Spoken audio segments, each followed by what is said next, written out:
పౌరుషాల పురిటిగడ్డ పల్నాడు. 900 ఏళ్ల ఘన చరిత్ర కలిగిన ప్రాంతం మన పల్నాడు.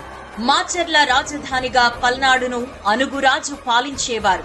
పెద్ద భార్య కుమారుడైన మలిదేవుడు, చిన్న భార్య కుమారుడైన నలగామరాజు మధ్య రాజ్యాధికారం కోసం ఘర్షణ చెలరేగింది. దీంతో వీరు రాజ్యాన్ని పంచుకుని మాచర్ల రాజధానిగా మలిదేవుడు, గురజాల రాజధానిగా నలగామరాజు పరిపాలన కొనసాగించారు. నలగాముడి మంత్రిగా నాయకురాలు నాగమ్మ మరియు మలిదేవుడి మంత్రిగా పల్నాటి బ్రహ్మనాయుడు నియమితులయ్యారు. కారంపూడిలో బ్రహ్మనాయుడు నాగమ్మ యుద్ధం ఒక చారిత్రాత్మక ఘట్టం. ఈ పల్నాటి యుద్ధంలో వీరమరణం పొందిన అమరవీరులను గుర్తు చేసుకుంటూ ఏటా ఆరాధన ఉత్సవాలు అంగరంగ వైభవంగా జరుపుకుంటున్నాం.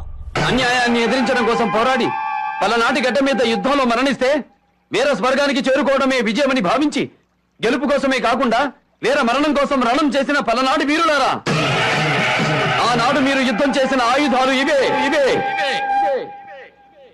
ప్రభావం నుంచి అక్షయ్ వరకు ప్రతి 7 కొత్త నెత్తులతో వీటి వేడిని చల్లార్చి నాగులేటిలో ముంచి శాంతి చేస్తున్నాం. 800 సంవత్సరాలుగా వీరాచారాన్ని కాపాడుతున్నాం. మమ్మల్ని ఆశీర్వదించండి. జై చెన్నకేశవ.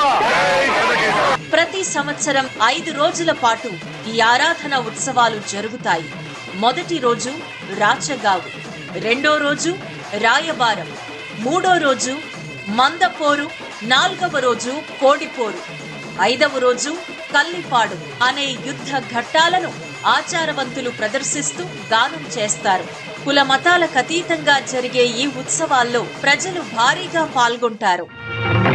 సుఖములు పండురా పలనాడు వెలలేని మాగాడిరా,